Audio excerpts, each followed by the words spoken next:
Hey guys, this is Sean with Long Honeymoon. Today we're talking about everyone's favorite subject, money. Yes, we're talking about the cost of an RV trip to Alaska. And my goal with this video is to help you if you are planning a trip to Alaska and back with your RV. I've split these costs up into 5 separate categories. $130.02 of diesel. Category number 1 is fuel. Now, fuel obviously is a fixed cost. You're going to be purchasing a lot of fuel if you take your RV to Alaska and back. But this cost is going to be different for every traveler. Why? Well, first of all, it depends on the year you're going and the price of a barrel of oil. The year we went to Alaska was probably one of the worst years we could have chosen with regard to the price of fuel. The average prices in the lower 48 for a gallon of diesel were around $3.50 to $4 a gallon. The prices we were paying in Canada were about double that, especially in the more remote areas like the Yukon Territory. So obviously, this is a cost that's going to fluctuate from year to year. And of course, it also depends on your specific rig. When we tow our Airstream with our beloved bulletproofed Ford F-250 Seymour, we get about 12 miles per gallon. If you have a camper van, I would assume you get much better fuel economy than that. And if you have a 45-foot Prevost bus, you probably get worse fuel economy. So it's going to be different for every person depending on the cost of fuel and how far you travel. We left for Alaska from deep south, from the state of Alabama. If you live in Idaho, that's going to shave 2,000 or 3,000 miles off your total journey. What can you do about fuel cost? Well, frankly, not much. Of course, there are a number of things that maybe you can do to get better fuel economy. But one clever idea is to consider installing a larger fuel tank in your tow vehicle. If you're towing, now this is not an inexpensive modification, but if you install a larger fuel tank in your vehicle, when you find a good price on fuel, you can fuel up so you don't find yourself in a bind in, say, the Yukon Territory and pay $8 a gallon for a gallon of diesel. 70 liters at $1.60 a liter comes out to be $112, something like that. I actually met one gentleman in the Yukon. He was an American who lived in the lower 48, and he went to Alaska and back every year. And he had rigged up his tow vehicle with a larger fuel tank. And he actually had an additional fuel reservoir in the bed of his truck. So he told me he could fuel up in the lower 48, drive all the way across Canada to Alaska without ever once purchasing fuel in Canada. So that's something to consider. Now, as far as what it cost us the summer we went to Alaska and back, our total trip was about a 14,000 mile road trip. Alabama to Alaska. On the way back, we swung through California and came back kind of a southern route home. It ends up being well over 900 gallons of diesel. And I did the math. I believe this is north of $4,000 in fuel expense. So yeah, that's a lot. But bear in mind that that expense was broken up over the course of a 3 to 4 month period of time. I'm talking about this was the total fuel expense for our entire journey. But the fuel costs will be very different for you because hopefully you're not making this trip when fuel prices are spiking to record highs.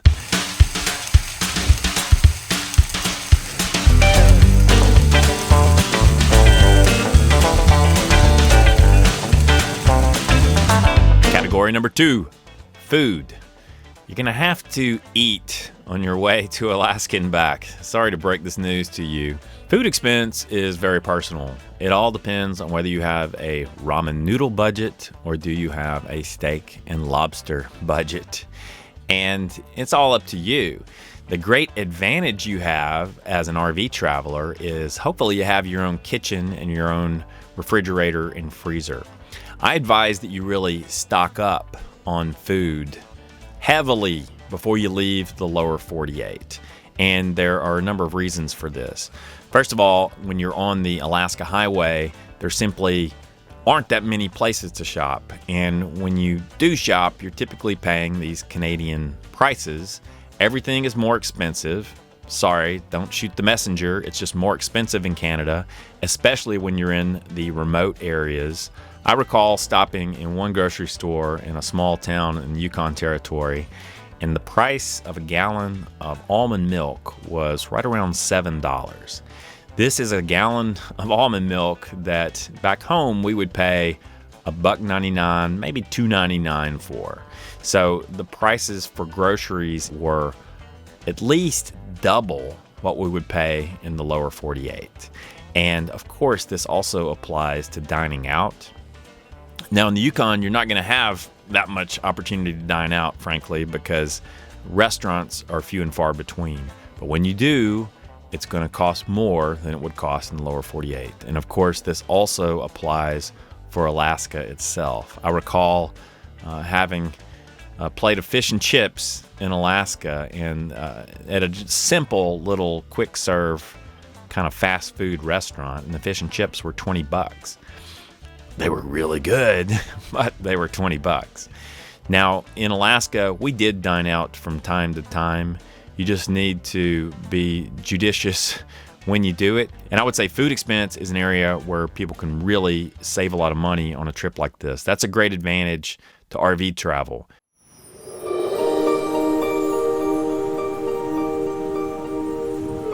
Quite honestly, this is one of the nicest campsites we've had, period.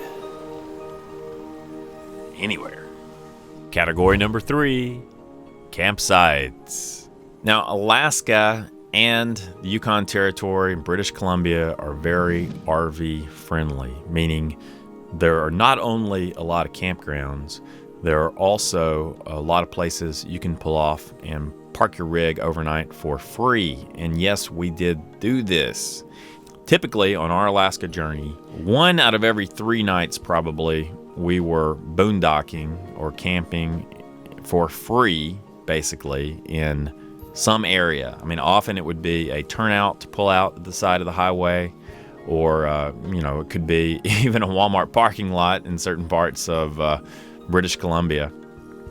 But the point is, you don't have to pay for a campground every night. Your expense for a campground, in theory, could be $0 if you really wanted to dry camp and boondock the entire journey. Now, at some point, you're going to want some hookups. You're going to want to empty your tanks and so forth. Alaska and British Columbia and the Yukon Territory have some great options for city and state park campgrounds.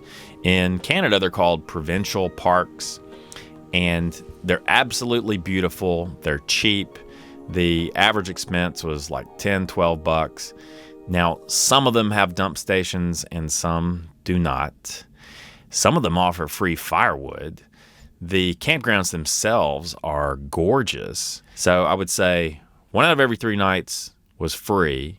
1 out of every 3 nights was almost free, $10 to $15.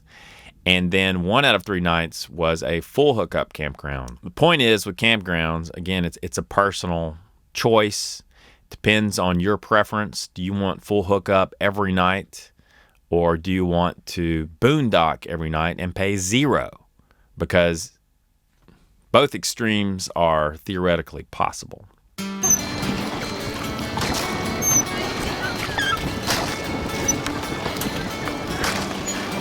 That's a big piece of ice. It's a big chunk of ice. Here you go. No way. Wow. Close that. Glacial ice. Category number 4. Activities.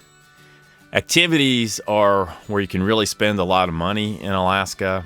Activities also are kind of what makes Alaska unique. Of course, Alaska is an incredible tourist destination, and there is a major tourism industry there that has come up with all sorts of great stuff for you to spend money on.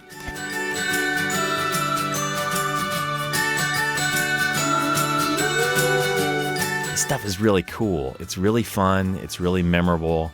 And if you do some of these activities, they probably will be some of your best memories of Alaska.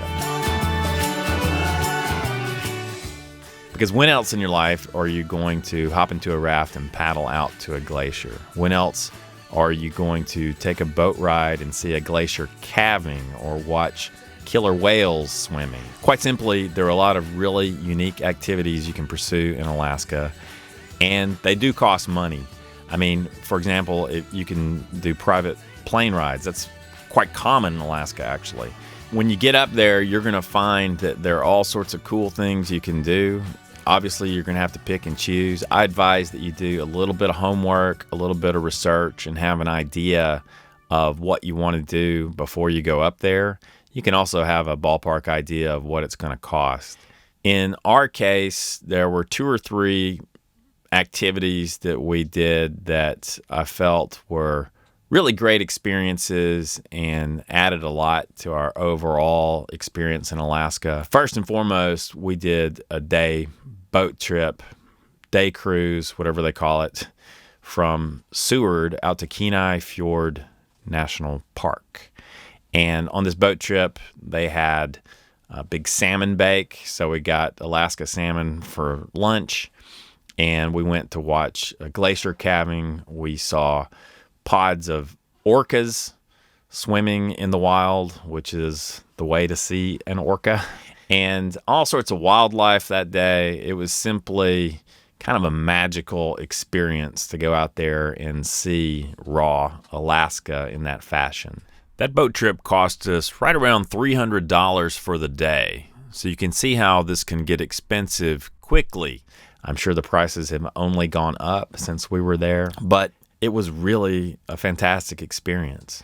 Another activity we did was a train ride. You'll see these classic Alaska choo-choo trains going up and down the train track, and you can actually take a train ride. We took a train ride out to a glacier. The glacier is called, I believe, Spencer Glacier. And at the glacier, we actually got into a boat and paddled out to the glacier. And again, they were just really special memories, because where else are you going to pursue this type of activity? This is kind of why you go to Alaska. You know, there are a couple other places we went in Alaska. We went to a wildlife refuge and got to watch bears and elk and wookalars and all sorts of interesting Alaska wildlife. In Seward, we went to the Alaska Sea Life Center, which was a lot of fun just to see seals and assorted sea life. Looking back, in some ways, we wish we had done more. Of course, there are a number of free or almost free activities you can pursue in Alaska. But for many of us, a trip to Alaska and back is kind of a once-in-a-lifetime deal. And if that's the case for you, I would say you squirrel away some extra money and have it earmarked for those activities when you get there. You know, because if it's a once-in-a-lifetime deal, you want to come home feeling that you really made the most of your experience. Category number 5, emergency repairs and maintenance. You could call this the oh crap fund, but a lot of crazy things happened to us the year we went to Alaska. Right out of the gate, our air conditioning unit failed. When we left our home, there was a heat wave underway, and temperatures were reaching like 115 degrees on the highway. And we had no air conditioning. So guess what? We had to fork out for some new components for our air conditioner to get it patched together so we could continue on our way without melting inside our Airstream at night. Second thing that happened to us was a tire blowout. That happened in Nebraska. Before we'd even left the lower 48, we had lost a tire. And at this point, I was thinking, what else can happen? So we actually budgeted for 2 spare tires before we got on the Alaska Highway. We had one underneath our Airstream and a second spare tire in the bed of our truck. Next thing that happened to us, we had a plumbing leak issue in Alaska. Like our plumbing started leaking inside the Airstream. Next, we had a freshwater leak. We busted a hole in our freshwater tank. The drain plug got snapped off somewhere in Destruction Bay, and all of our fresh water spilled out. Next problem we had, our electric jack failed. And we got a new electric jack so we could actually unhitch our Airstream. Finally, to cap it all off, the EGR cooler failed in our truck. Well-known 6-liter Ford problem. This left us stranded in Napa, California for 2 weeks. We had the gamut, all sorts of things going wrong. The point here is you need to prepare for some emergency repairs and or maintenance along the way. There were other stories. We met other travelers in Alaska who had come up from the lower 48. One couple had a problem where their entire Airstream got flooded. Like the water pump got left on, some water started leaking as they were towing from one place to the next, and their entire rig got flooded. Another couple had a tire blowout, and it did extreme damage to their plumbing. So ripped out plumbing pipes, and they almost turned around and went back home, but other people in their caravan kind of pitched in and helped patch their rig together so they could continue on their journey. I don't say this to frighten you. A lot of people probably go to Alaska and back without a single issue. However, on any road trip of this magnitude, when you're talking about a 14,000-mile trip, a lot of things can go wrong on that trip. So don't be surprised when it happens. It very well may happen to you. Just be prepared.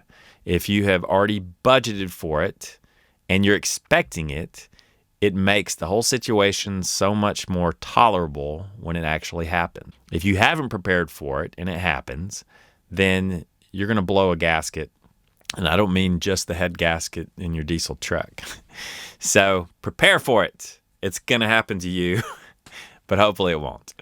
So that's it, guys. 5 categories of expenses for your RV journey to Alaska. I hope this video will help you in your planning for this trip. It was probably the most expensive trip we've ever taken with our Airstream. But if you price certainly airline tickets and renting a car and renting hotel rooms and so forth, you're going to pay one way or the other. Despite all the issues we had from a maintenance and repair standpoint, it was absolutely the best overall trip we've ever taken with our Airstream. We came home with many incredible memories, a lot of which we've shared with you here on our YouTube channel. So I hope this video has been helpful for you. If you are new to our channel, please subscribe because we're making videos like this all the time. You keep subscribing, we'll keep making these videos. And I also want to point out, if you go to our channel homepage, you will find playlists of different videos that we've made on different topics. And there is a playlist about Alaska. So if you're interested in RV travel to Alaska, be sure to check out our Alaska playlist on our channel homepage on YouTube, because there you're going to find a lot of great Alaska content in one place. Until next time, as always, thank you for tuning in. Thanks for subscribing, and Loloho. If you liked the video, give it a thumbs up. If you disliked it, give it a thumbs down. Feel free to leave a comment. And of course, don't forget to subscribe. What? You're still here? All right, since you stuck around to the very, very end of the video, I'm going to give you a 6th cost of an RV trip to Alaska, and that cost is time. Yes, this will take a lot of your time if you're going to do it right. We get messages from people who want to do Alaska in a very short period of time. One fellow wrote me and said he wanted to go from Alabama to Alaska and back in 2 weeks. On paper, in theory, it's physically possible, but I absolutely do not advise you even think about attempting that or anything like that, because you're going to spend most of your time doing nothing but driving.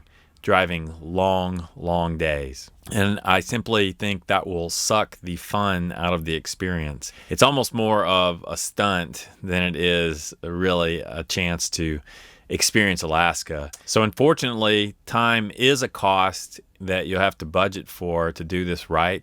If you look at any of the planned caravans that go through Alaska, they're multi-week journeys. We spent probably 6 or 7 weeks at least within the borders of the state of Alaska. So, we really kind of took our time once we were there. And I realize that not everyone has the luxury of time, unfortunately. But, if you're thinking about doing this trip with a 2 or 3 week window of time and you're wanting to take your RV up the Alaska Highway and back, I would advise that you wait. Wait until you have more time that you can set aside to tackle this journey. I think the investment of time that it requires is another reason that for many of us, it is a once-in-a-lifetime type of trip. In the meantime, there are a lot of wonderful experiences you can have with your RV in the lower 48 that don't require driving 14,000 miles. Okay, so thanks for sticking around for the end of the video. I'm impressed. Until next time, you know the drill. Lo ho.